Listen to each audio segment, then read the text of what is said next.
further ado, here is Angel.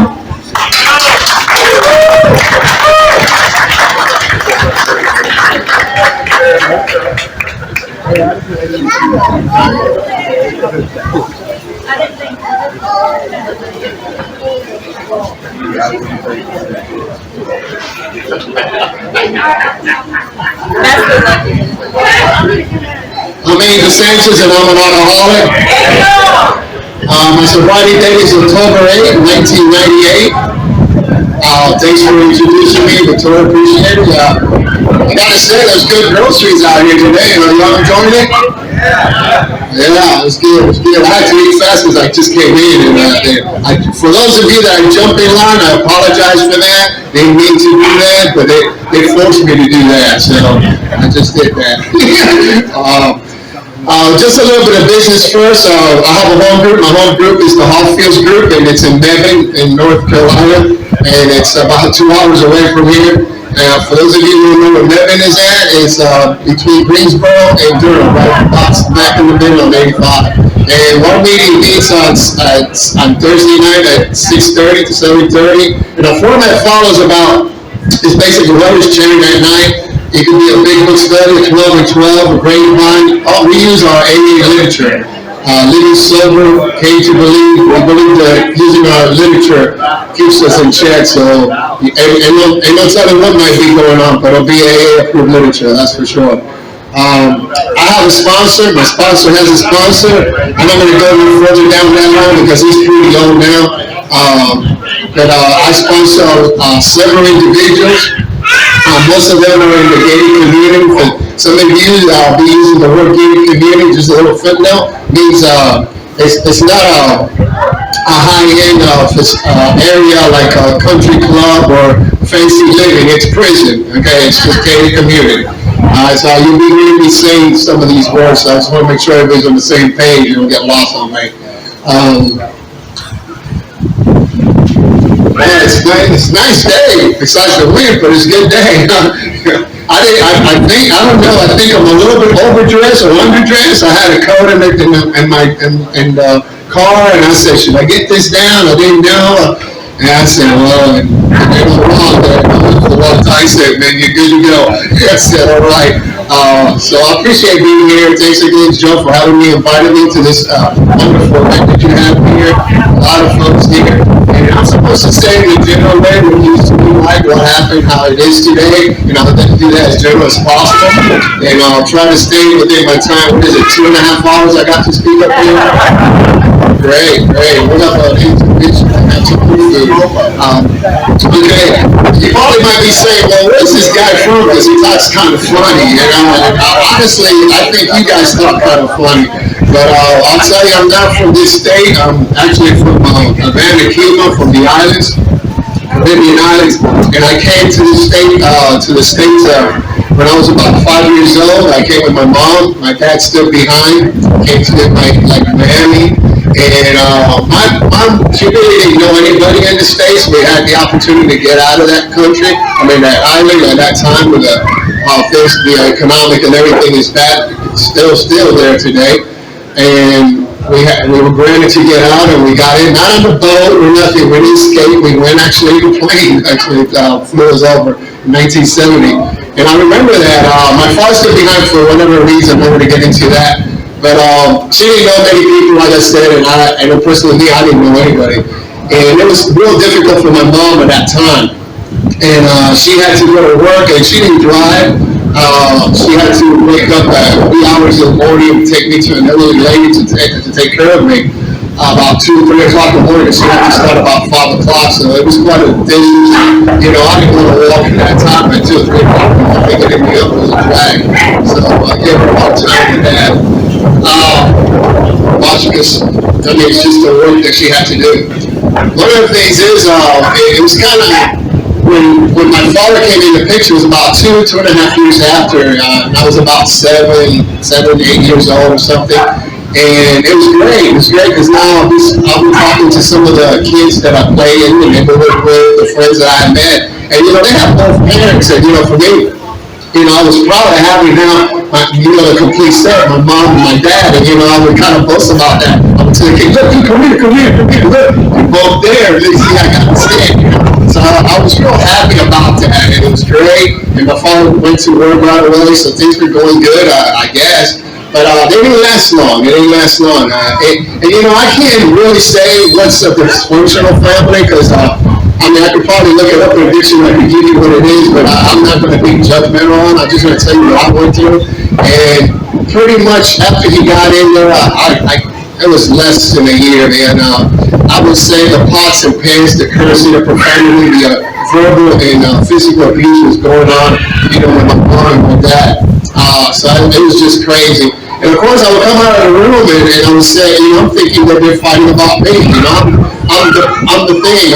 You know, I always wanted to be the center of attention. You know, you don't got to fight. It's okay, this and that. And, you know, they would tell me all this crazy stuff in Spanish and tell me to go back to my room. I'm not going to repeat none of that. I'm going to use those words today. So I go back in the room, you know, I'm crying because I don't want to see that. And the other stuff is going on that's not right. I couldn't understand it much, but I didn't like it. Well, my father leaves a picture there, and the reason I'm telling you this part here is it made a big impact in my life. I'm going to let you know what happens in just a few minutes. He leaves the house. He had acquired 2 automobiles. I really don't know why 2, because my mom didn't drive. He did. He left the house. He took all his stuff, and the next thing I know, I don't know, a week, a month, or something, whatever days went over. He left that other vehicle there, like I told you, my mom didn't drive, and she got the purse and she got the keys of that car, and she says, let's get in the car, and we're leaving. And I didn't know where we were going. She's never driven, and I'll tell you, I'm glad that where we had to go wasn't that long. Maybe I would say a few miles from where we finally went, maybe 4 miles or 5 miles away. It was in Miami, and she drove. And she sideswiped a couple of vehicles that were actually on the road parked, you know. That was terrifying, you know. It was just terrifying. And finally we get to this apartment complex, which I've never been there, I didn't know where it was. And she's hoping to get off and invite her to parallel park right there by the sidewalk. Well, just kind of imagine this for a moment here. You got my mom, that she hasn't never drove a car before, she's going to parallel park, and you have an 8-year-old guiding you how to park. So just kind of picture that for a moment. Well, after many tries, she finally got that, and she told me get back in the car, and she got out of the car, don't get out of the car, all this stuff, and I didn't know where it was, but immediately, as soon as I see her go up this apartment complex, I knew where we were. It didn't take that long, less than a minute. She went up, I couldn't see her no more up the porch. It was like a 3-story apartment complex, and I hear my father's voice, the door slamming, the pots and pans again, the same thing I've been hearing, you know, for a while. And I knew what it was, and immediately a bunch of people from that apartment started coming out, and they started looking and talking, chattering there, and they would look at the car. And then the neighborhood starts coming out. Well, before you know it, you have the police there. That's the city of Miami. And over there, it was city of Miami and Metro Dade came out at that time. I don't know who comes out now there in that area. But I do remember there was 2 police forces coming out there. And there was a lot of police officers. And it was just, the whole neighborhood was outside. And, you know, I could see them looking at the car, and I could tell you the feeling that I had that moment. The best way I could describe it is, I felt like I wanted the ground just to open up and just swallow me. I didn't want to be there because I was embarrassed, ashamed, you know. I knew what was going on. This is again another scene.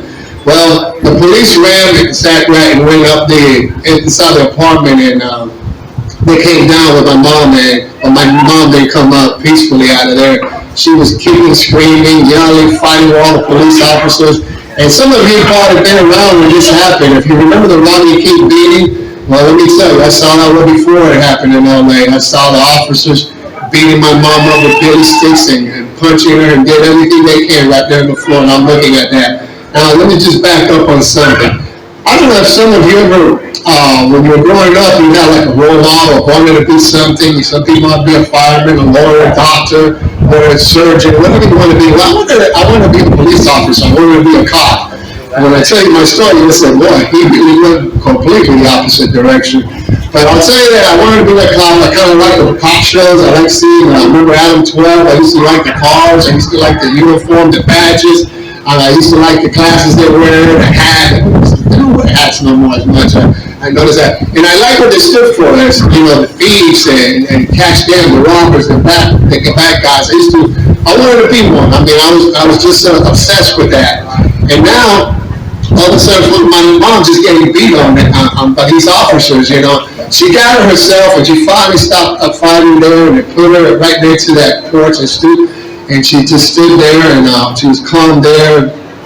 I mean, she had bruises. You could tell the bruises and blood coming out of them by her ears and mouth. I mean, it was just crazy, and it was terrible. So all of a sudden, I remember two officers. They approached the vehicle where I was in. It was a male and a female officer, and they quickly knocked on that glass and they said, "Can you please come out?" Well, let me tell you, I'm fine. I think you're gonna beat me up. I just did the same what you just did to my mom. I don't know, fear all that, and they kept on asking me if I would open the door, and I'm like, I'm already in defense mode, thinking they're gonna beat me up. But they did it. And when they asked me, I've never answered that question, but they asked me this. She says, "What do you want to live with, your mom or dad?" Well, this is what went through my mind. I still remember this. I just finished seeing you beating my mom.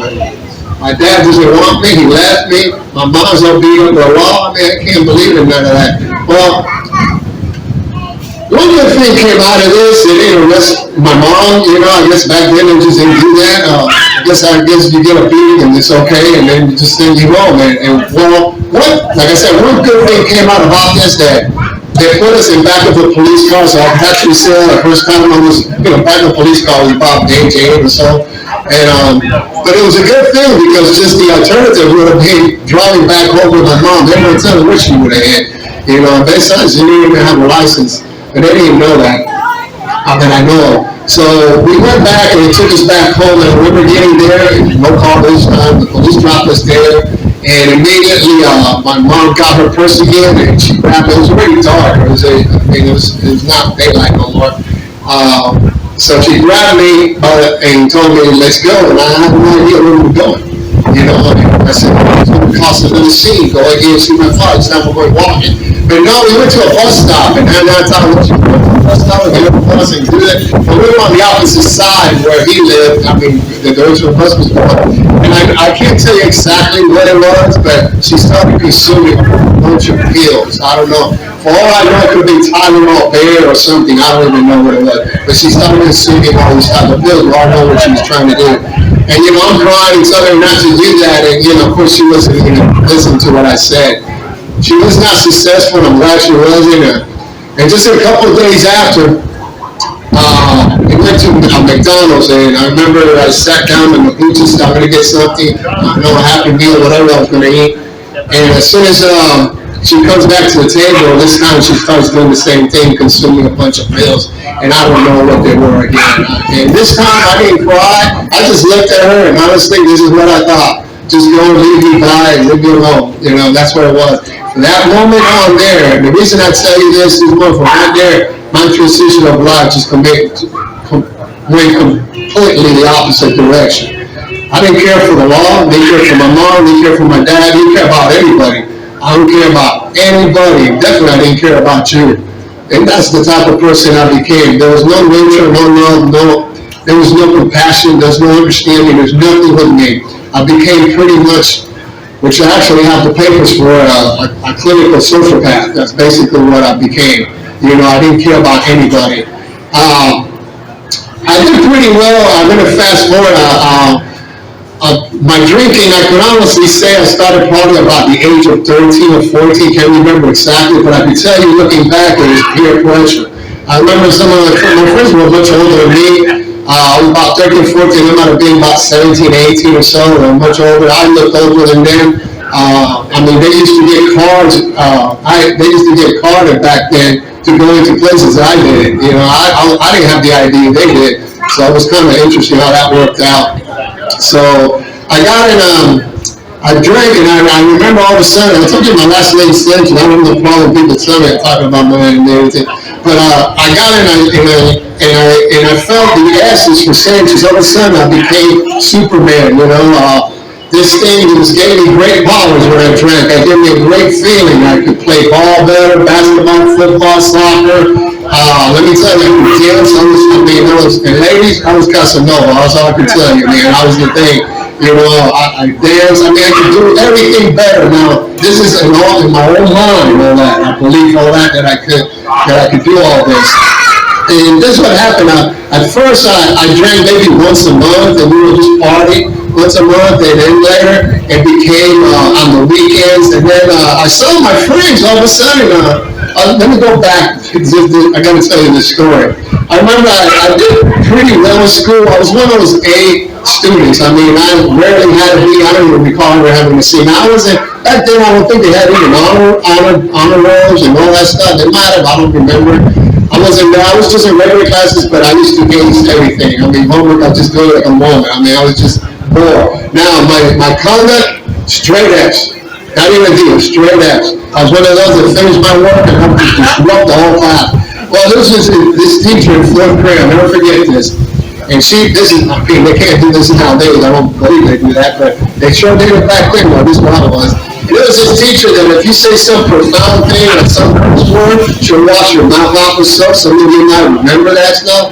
But I'll tell you one thing. I don't know what I said that she wanted to wash my mouth with something. But long story short, I'll tell you this didn't go very well for her.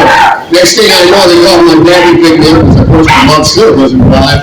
And when he picks me up, he knew about the report card that I had straight A's. But you see, back then those report cards, I'm going to put you all out there. I'm going to tell you what I did. I remember those apps. I used to put a little sticker that black pen, and I would make A's out of it. Well, it was A1A. I'm pretty stupid, So he goes to see the teacher, and it's kind of disturbing. He had to go there, get out of work and all this stuff, qualify it. And the teachers tell him, no, that your son did this and that, but he's great. He's an A1A student. No, he's an A1F student, what he is. They didn't have those extremes, but he didn't believe her. He was massive. He was on my side, so kind of was cool on that side, He got some brownie points with me that day. So I took him back home to my mom, and it just blew over. Fast forward again, and I'm going to go into high school. My friends all of a sudden started getting married, man. They all started getting married, and it became like a trend. Like, what the heck? They're all living it. So what I did was, I thought it was like a phase, I said, well, I'll get married too. So I got married at that time. I'm going to use the word high school sweetheart. And honestly, I got married to her because she looked hot, she was pretty, she was nice. Found out she was a good family, but honestly, if I tell you that I loved her, I'll be lying to you. Let me tell you this same talk that I do, I've done it in front of her. I didn't care for her, I didn't care for nothing about her. I just got married because that's what they were doing. I said, let me just do that same thing. I put it to the living hell just like I put anybody else through it. Now, I became a building contractor in the state of Florida, and excuse me. Someone get me some water. And thank you. Thanks a lot. I don't want to choke out here. Yeah, the speaker is choked out. So I got it. Now I forgot what I was. High school. High school, yes. Building contractor. Contractor. Thank you. I'm glad you guys are listening to what I'm saying. So I was a building contractor, and I did pretty well financially and all that. But one thing is, before that, when I was in high school and right after it, what I did was, since I told you I did pretty well in school, I decided to go to college. And if you've been ever in Miami, they have the North Community College, South Community College, Central Community College. I went to all three of them, actually. Okay, hold on to that thought. Hold on to that. Then I said, this thing is too small for me, so I went to the University of Florida International University. It was a big university, bigger, on something bigger when I went there.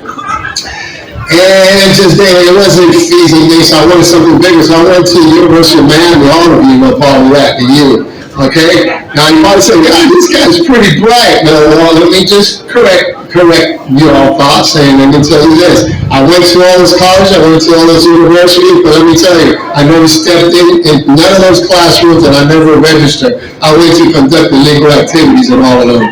So I went to do. So just for the record, that was it.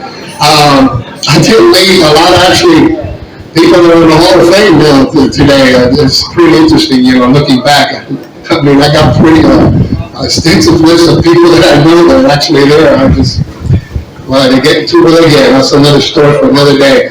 But one thing, they started getting married. I got married with her, and I put it through a living hell. I was a building contractor. Like I said, I made decent money. I had the house, the dog, the vehicles. As a matter of fact, I had a boat for one day, but that's a whole different story too. I mean, it's just crazy.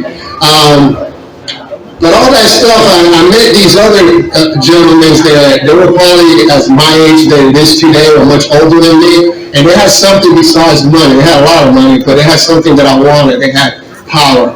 Y'all can fill in on what it is, and this power, I crave that, and this is the type, and I'm not trying to boast about this in no way. I mean, I just can't stand this, but this is the person I became. If your name came up, I don't care if you were a friend, a family, or associate, whatever, even if I didn't know, I would take you down. I didn't have to take forward. That's the type of person I became. And I loved doing what I did.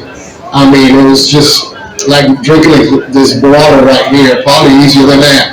I almost choked on this last one. But I'll tell you, that's the type of person I became. I had been cared for no type of mankind. That's the type of individual I became. Now, I used to fly quite a bit. It's nothing like it was before. I used to fly quite a bit. And I remember my daughter was born, and she was just a couple of years old. And like I told you, I got married, and my daughter came in the picture. My mother-in-law lived with me. And this is what happened. I always loved, every time I fly, I would call her from where I landed. Not right away. If I land at 5, I might call her 11 o'clock at night. It wasn't like priority, but I'll let you know that I'm there. And I remember this day I had come in late, the night before, like 2 or 3 o'clock in the morning, and I had to fly sometime around 11 o'clock or right before noon. I remember my daughter and my mother-in-law had prepared breakfast for me, and I was leaving town, so they did that. My wife already had left to work, so they go, and my daughter comes in the room, and I'm sleeping. You gotta understand, I just went to bed not too long ago, and she comes in, I don't know, 7, 8 o'clock in the morning, I can't tell the time, and she comes in with a tray of food, eggs, orange juice, egg, bacon, all that stuff, and her name is Andrew, and I just get it, just throw the tray out the door and yell at her to leave me alone, and she's crying. My mother-in-law is cursing at me and saying all this. Next thing I know, she's calling my wife at work, phone ringing out of the house. Next thing I just got up and left. Well, I was leaving. I remember telling my wife that I was leaving from Miami International to either Atlanta, Georgia, or Orlando, Florida. One of those places I was going. I remember that I told her one of those. I can't remember which one.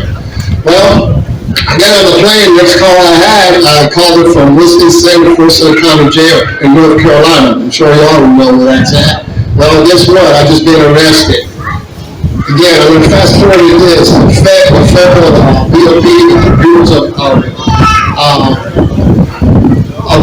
prison for the federal system, they decided to give me a life sentence. And they gave me a life sentence. And instead of North Carolina gave me 15 to 18 years and some days, I don't know what the days are. I may be wrong. You can explain to that some other day. But I don't understand that. But they gave me that sentence, and for the crimes I committed, we went to trial. It's extensive in the feds in the state, all this stuff, and that pretty much I moved around quite a bit. Started doing Fed time. I wasn't doing it all.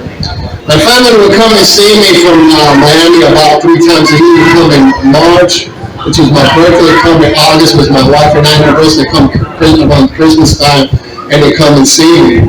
I remember they would come up and see me. My daughter, her birthday's in February, and she would say, Daddy, when are you coming to my birthday in February down in Miami? I always come to your birthday up here in March. I wasn't getting out of prison. I mean, I was pretty much dying. I was going to tell her all that stuff. My wife, she knew the deal what it was. She says, well, we're going to all stay together, and we're going to be around these officers and these four-legged table there that they had. And, that stuff ain't going to happen. And then my daughter at Christmas, she said, Dad, we're going to put up the Christmas tree. All this stuff for, the garden, the lights, the angel, the present, that stuff ain't going to happen. Well, this is what happened. I finally got to population. I'm going to just fast forward to population here in Raleigh, North Carolina. I was in what they call a big house here. And I get there, and I finally, like I said, I got in population because I was locked up in the hole pretty much all the time for the crimes I had done. They didn't want me out in population. So I got out finally in central prison. It was in population, and I remember this gentleman, he says, hey, Sanchez, you want to go to an AA meeting? And I go, what's an AA meeting? I never have heard that. Call me label, call me stupid, call me whatever. I never have heard of what an AA meeting is. So I asked him, I said, dude, what's an AA meeting? He goes, alcoholic and not. Before he finished the word announce, I went right through some software. I started just brushing his wind by. And I just caught back, and I was just going to hurt that again. Because what he said was alcoholic anonymous. He didn't finish saying it. But what I heard he said was, Sanchez, you need to go to that AA meeting. You're not follow alcohol. Now, he didn't say that, but that's what I heard. That's because being judgmental and calling me that's what I heard. He didn't say that. Now, I get it, I don't know, for some reason, I just let him go, man. He got himself. He didn't really get all uptight like a person would. But that was the first time that I've ever let go of someone that I got into altercation, because I would just go to finish what I had to do. And for some reason, I just let him go. Some divine power, I don't know, you can call it whatever you want, whatever it is. And I let him go, and he says, look, man, it's just a whole bunch of drunks that get together. And I just cursed at him and told him I was no drug, and I don't follow drunk, then drinking, all this crazy stuff I said to him. He told me something that's kind of cheesy, but let me tell you, saved my life. He said, well, what better else thing you got to do to St. Sanchez? Now, I didn't respond this to him for this I did play. I said, well, I got a lot of sentence from 15 to 18 years. Frankly, I don't got nothing else better to do, So I went to this room, and, it's what they call a multi-purpose room in the central prison. And I went up there, and they had a whole bunch of chairs, and they had these books, shelves in the back, and they had a podium, they had the steps and the tradition. By the way, what are the steps and tradition around here? Whose job is the literature person here? Joe, what? Man. So I get it, I go into this room, and there was a podium set up, and, I didn't know what it was. It was a speaker meeting, and I remember getting a chair from the back, and I put it between these two bookshelves, because I didn't want to interrupt what you folks wanted to do here. Now, mind that everybody here is dressed the same, just like me, with those crazy brown colors, and still working out to see what color that really is. So I get back there, and I remember the chairperson at that time, who I know is today, he said, please do not remove the chairs from the rug, because they use that room for something else, too. Well, of course, we ain't talking to me, because I'm not no alcoholic, So I just sat there, nobody really made a deal about it. So all of a sudden, we bring this guy up there to talk, and he starts talking. And just about less than 10 minutes into it, this guy starts talking about me. I never known him. I never seen him. I never even been in prison, never been in jail. I said, what in the world is this, And my thought was, I said, well, somebody in here know me. So I got up from that back, and I started going through the rows, right? They're looking at me like, it's not protocol people walking around, they're doing. I'm walking, I said, someone in this prison they told this guy to say my story. And I'm going, who are you? And I couldn't understand who that guy was. I didn't recognize any faces. And then I go, well, maybe they got in my jacket, or they gave him the jacket and they talk about the new guy that just came in. I didn't know. I've never been. I didn't know what the deal is. I didn't know what you folks did. So I said, nah, I never do that. I'm against the law. They can't just give classified records just like that. So I said, well, maybe they saw me in the news years ago in the newspaper, radio. I don't know. I'm thinking this. I said, man, that's a long time ago. That's a while back. I mean, mind that these people sitting here, they all had life sentences too. It was 900 years, 200 years. Compared to the sentence I had, I was nothing. I was just a baby compared to what they had in there. So, I found out that later. So I go in there and I'm going, man, what in the world is this? So I was huffing, puffing, and recognized. I just sat down there, man. I listened to this guy. This guy's going to talk bad about me. He better dot the I's and cross the T's because we're going to have some problems when we get out of here. Well, let me tell you, he stopped everything. I don't know about you, but when I drank, I had a great time. So did he. I had a wonderful time. I can't say the same thing for other people, around me, but I sure had a great time. And I enjoyed it. It was never a bad time. I mean, like I said, maybe other people, not me. He said, I want you to get and play the tape to the end. He talked about it. He was in general population now. He was in death row. And I definitely can relate to that because when I was in the feds, they locked me on that area. So that's the type of person I became. So I started listening to what he was saying. He says, I want you to play that tape to the end. Don't just stop at the fun time and see if alcohol play a part you come in again. When you're alone out in the yard, the door, whatever, just play. See if alcohol play. And that stood in my head. So they closed up with the Lord's Prayer, hold hands. I'm not holding hands with no man and none of that. I mean, that's crazy. I mean, yeah, I had some issues, but I got in I'm over that. Okay, I'm over that. So I got in and I went back to the door. I remember the next day, after breakfast, before lunchtime, I remember going outside. It was in K-Dorm. That's not there now. Actually, they tore that down, and that's supposed to be condemned in 1975. I was there, and actually in '98. So that's to show you how long it was to be condemned. It was. So it was a bad facility there. Now it's actually more cubicles there for death row at this moment that I'm aware of. So I remember going out to the yard. There was this beautiful sky, man, just royal blue. It was just a nice sky. I had a cloud up there, and then I started playing that tape that guy said about my life. It was just me and that sky. I started looking. I didn't want to see nothing, but all of a sudden I started playing that tape, and my eyes started coming down, and I see what we call the slate wall, the gun towers. The officers facing with their mini 14 shotguns and the barbed wire fences there. And I said, man, I'm going to die in this place. And I ain't coming out of here, and alcohol played a big part of my life. I got real with myself. Now, I didn't know this, but that was step one right there for me. I didn't know this, but that was step one right there. Now, I'll tell you, actually, step two came in my life earlier than step one. Because that guy, when he was talking about that, what I call that is identification. There's one alcoholic identifying with another alcoholic, our literature mentions this to us when we read it. Now there's hope. This guy been through what I've been through, so if he could do it, guess what? I definitely could do it. So I saw him, and a couple of days after that guy was speaking, and I went up to him. A lot of people ask me, Andrew, how do you get this program? How do you involve and do the things that you do? I mean, you're non-stop, this and that. You're here, next thing I know, you're over there.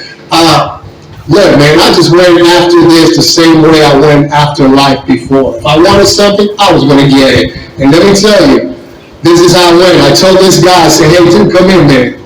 And he said, what is it? He said, I told him, look, this is my name, man. I want that smile from ear to ear. Those are my exact words I told him. I need you to give me the works. He says, I'll give it to you. I say, hold it right there. Hold that down. Coming right back. He said, where you going? I said, I'm going to get some state paper and a pen and write this down. He said, you don't need none of that. You only got to know one thing. I said, well, I said to myself, I'm not the bride of one in a bunch, but I could retain one thing. So I said, give me the works. And he says, this is exactly how the conversation went. He says, you got to change everything. And he told me, I'm not telling you about 360, I'm telling you about 180. 360, you want to go back where you were. So you stop right there. That's what I want you to do. He told me just like that. And I said, okay. He talked about sponsorship. He talked about service. He talked about all this stuff. Now this is where everything starts changing. I started meeting a bunch of volunteers coming into the gated community. I jumped from one facility to another gated community.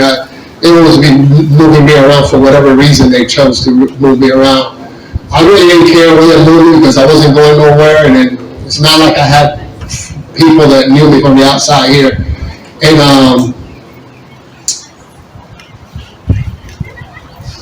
I believe I started doing these things, and these volunteers, I asked them, when I was moving from one place to another, I asked them, what could I do in return? Because I'm shipping, tomorrow, the next day, this week, I don't see you no more. What could I do in return for what you bring in that message one time a week, one day a week, bring me that message of hope, okay? Because I couldn't understand how through these these folks come in here, they take their time of their day, maybe on a Sunday, a Saturday, Mother's Day, Father's Day, their birthday, holidays, and they would come and bring them in. And I couldn't understand that. Why would you bring that to some criminal like me, you know? So they told me, Sanchez, if you ever get out of this place, you do the same thing we're doing. And, you know, of course that wasn't going to happen. Well, I believe in something in life is called a karmistic way of life, is karma. I mean, whatever God you understand, whatever you believe in is fine, whatever works for you. But this is what, and this same talk, I've done it in front of superintendent, ward, police, you name it. I've done these type of talks in front of all type of people. And I say the same thing. I'll tell you one thing, karma works this way. If you do the wrong thing will catch up to you, and it did to me. And let me tell you, I don't deserve 1 moment of getting out of the penal system for the crimes I committed and the ones I didn't get caught doing. However, that's what karma did to me. I believe this too, that karma works in this way too. Miraculous, it works the same way, the opposite direction. It works if you do the right things come to you. Now I call it the fork in the road, you know, you know where to go. And the fork said either you go to the left or the right. The left said you die this way, and the other right side told me that you live. Honestly, I don't know how to live. You folks knew how to live. And I watched what you did, I asked you what you did, and I did exactly what you told me to do. You know, and I was one of those guys, you had to tell me. It wasn't that suggestion and this and that. No, never playing no games with me. We straight up talk, you know. Those are the people who sponsor me. We don't have time to play around. You know, you're doing not move on, man. I got lives too, you know, so it wasn't none of that stuff. I got involved, you know, a lot. Let me tell you, May of 2013, on the May 1st, 2013, gates open to me. When my daughter tells me we're going to celebrate her birthday, she's about 36 years now, I tell her, look, you need to get away from me and go someplace. I'm already tired of celebrating her birthday for the last 11 years, tell you the truth. I said, you don't know if I mean, it's time for you to go. But it's great to celebrate her birthday, and my wife has asked me when we celebrate anniversary. We had celebrated actually even out of the country. We've done that. Matter of fact, we just came back from a trip just a while ago, in May, but ours is in August, but we go. And let me tell you, that little phone cannot go out of the country. Let me tell you, I go out of the country legally, okay? I got passport, I got everything, all my papers. So I go all over the place, all over. And when she tells me when we're going to celebrate, how we're going to do our Christmas, let me tell you, there's a place called Laurel Springs in North Carolina. They got a bunch of Christmas tree, and we go up there, and it goes to the family, and we go the week before Thanksgiving. We go and chop the tree up on it. Well, I don't chop it. They don't give us chainsaws there, do insurance. But they chop the tree that we pick, and we bring it down, put it in the truck, and we bring it down and get my daughter put up the tree, put the lights on, the garters, the balls, all the little ornaments, and angel, and the president. We argue, fight about it, but it's all fun, you know, put this one here, put one there. But we have a great time, and that's been a tradition ever since. And that's what AA brought to me. I wasn't coming out of this place, and believe me, you're going to see me standing here, the last person. Now, something happened there. You know, a lot of people, I've gone to meetings, and you probably should remember this, some of these meetings where people go out, especially up in discussion or something like that. My boss is angry, he like me, and he pays me little, he don't give me nothing, you know, this and that. Traffic is terrible. My car broke down, I can't pay my bill. Oh, my kid is going to school, and he's starting school now, and you know, it's hard to change his school. I see him when he's so young, and he's going down to this school, and I left him there crying, and this and that. They call me for jury duty, and all sorts of stuff, you know. That's life on life's term. Let me tell you, I would give my life to have any of that stuff. But this is what happened. I see life today with a new pair of glasses. And what I mean by that is, my boss man, you know how he is. He pays me more than 40 cents a day. That's what they pay me in prison if I had a job. Traffic. My car went down. You think they got a car? Wow. I got a bill, and they got my open number money. Wow. Jury duty, man, I'm the most excited person who want to go on jury duty. Let me tell you, you accepted me as a member of society to come and represent law? Wow. the last person I said to go to a facility. I got this car that, I know Ron knows what this is. Not many of you folks have. But I'm so proud of this. Oh, here, it's called a CFR car. Have you seen this before? Alright? Well, that is, this state, they didn't want me. They gave me this car for me to go to any facility in North Carolina. Do you read that? This is what I do today. I go and bring a meeting on Saturday and do a workshop that I do in Hillsborough Correctional Center for minimum customers. And that's facility actually I was in. I've been bringing meetings there pretty much since I got off the road a year after. So I've been bringing it for about 9 years straight. We got a clean up period for COVID. Jail, the same thing. They told me they couldn't bring the meeting into jail. I was able to start a meeting there.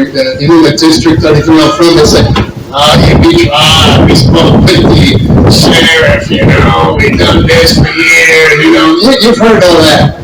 Let me tell you, all you gotta do is tell me no. That it cannot be done, and I'm the man to go get the yes from them. Now I use a little bit of politics on this. I'm gonna try to be as tactful as possible. It said that our sheriff was kind of racist to Spanish people. I'm Spanish. Alright? I said, okay, here we go. He needs some help. I'm going to help this man out. I could care less if you're racist or not. I don't know if you are or not. Well, I wanted to meet with him, maybe the captain and another sergeant there. And then I said, look, I want to bring meetings to this thing here. And this is what we got. Literally got everything. And look, I've been incarcerated. I've been off parole. And you don't want me, it's fine. But I got a whole bunch of crew that want to come in here and man and woman.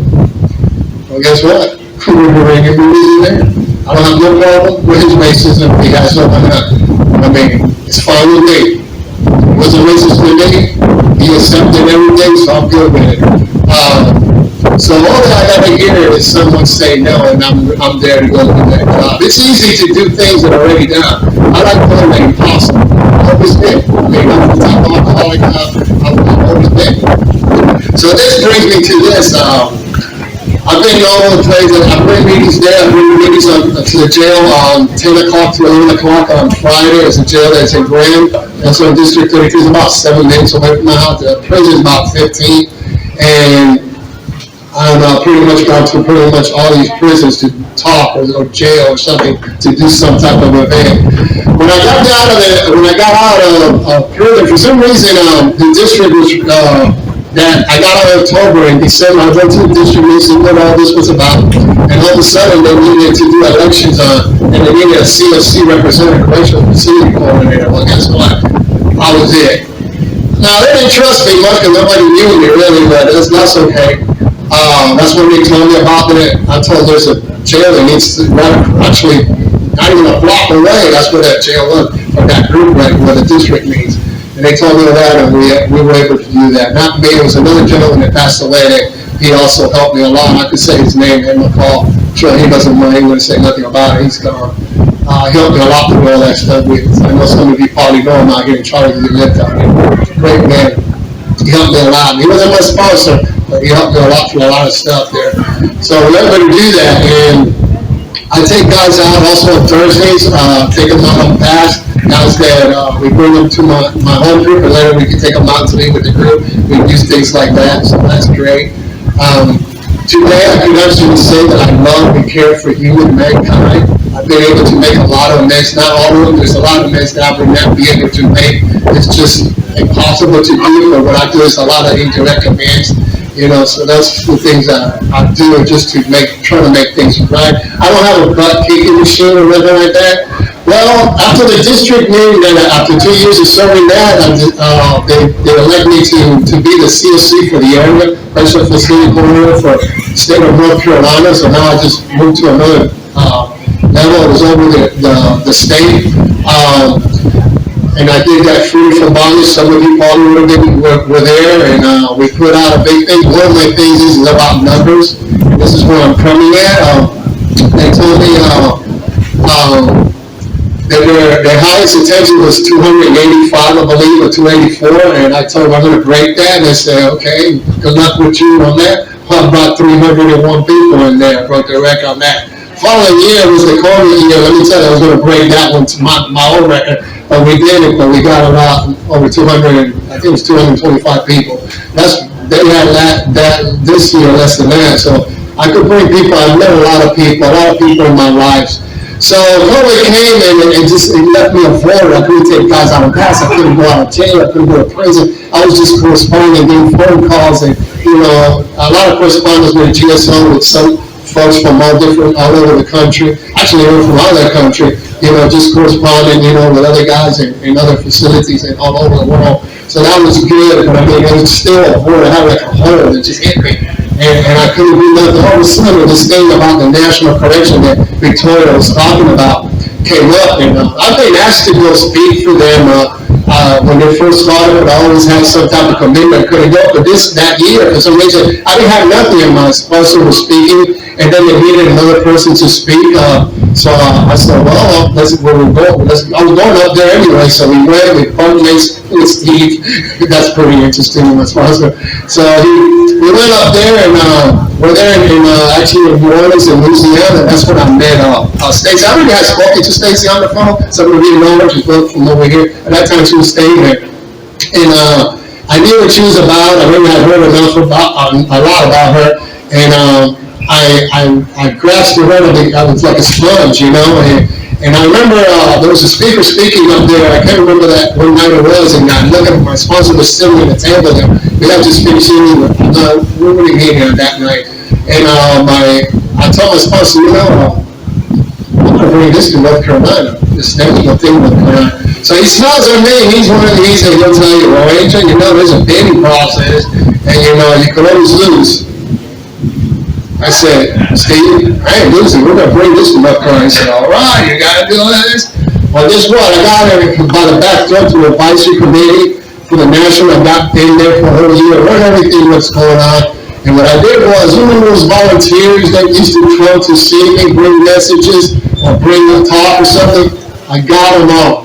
I got 16 of them, 15 of them. And I told, hey, look, I'm going to Chicago. I'm going to put a bid in. I need you guys' support. I want you to stay right next to me with that, or right behind me for that. And they got a flag that paid their own way, and they went up there. We got these T-shirts that said, it was a similar of North Carolina, and that don't get Carolina blue. I'm not a fan of neither one, okay? I'm just telling you about it. It was similar. It said Area 51 in white, and we all stood back there. And we did this presentation, and it was another state against us. I'm not going to tell you what state it was. And let me tell you, they voted. They had about 5-6 people voting, and several people in there. And people asked for them, and then they asked for us, and it was hands down. They had to stop counting. We had all the votes. We won that day. And we're bringing that to North Carolina here, November 8th. And that's what we call it. I have flyers there that if you want, let me tell you, I just mapped to see how it is. It's 17 miles away from here. It's 21 minutes from here. It's in that Sheraton Airport Hotel. So November 8th to the 10th. And let me tell you, we're going to do a big old powwow there. Their record for the national is 385. I'm beating that, and let me tell you, I need your help to do that. Can't do this alone. I got a big committee. I got a lot of people back in there, a lot of people coming to this thing. If you want a room, you better get it now. I know some of you already got some. I was speaking to some of them in their edges, and I'm fired up. Now I'm in the national level, which it's an honor and a pleasure to be part of that. I mean, I'm gung-ho with it. I'm excited. It's nonstop. I'm here today. The other day I was in another place. I mean, it's just big all over the place. I got a lot of commitments to do, a lot of things to fill, and I'm doing that. I'll be around here for a little while.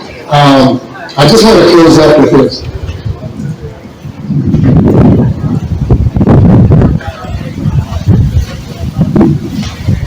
Hopefully my book will fly away. I've used this book quite a bit. I didn't bring my state glasses, but I got these. I still got my state glasses. My wife says I'm cheap.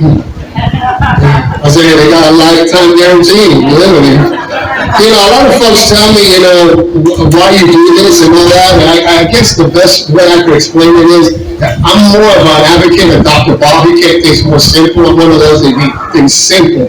That was a little bit complex for me. But they asked him, Dr. Bob, why do you do this? And he does it for 4 reasons. And it's in the story of Dr. Bob, the first story there. And he says for 4 reasons. And those are my same 4 reasons. He says the sense of duty. My sense of duty is tradition 5. Carry the message to primary message to sick and suffering alcohol. You're suffering, you need me, I'm there. Okay? That's what tradition 5. 2, it's his pleasure. I receive so much in return. I don't know if you get anything out of it besides this good food they got here, but I sure got something out of sober right now. All right, number 3, because in doing so, I'm paying back my debt to the man and took time to pass it on to me. Those volunteers, I take my hats off to you folks that brought good message wherever you were. Thank you. I didn't meet you, appreciate you bringing that to us because that was the hope that I needed to do what I am doing today. I follow those footsteps to a T. Okay? And the last one, I don't know how you feel about insurance. I know they're high premiums, but let me tell you this. I have something here. Because every time I do it, I'll take a little more insurance on myself in case a possible slip. So basically that. Now I'm going to read this thing. Now when I wrote this, and I could read without glasses. Now I'm going to read it. The letters for some reason was shrunk for the years. That's 25 years I've been reading these letters. And this is something I wrote when I was in the gated community. I wanted to take listen to this. Either we have hope within us or we don't.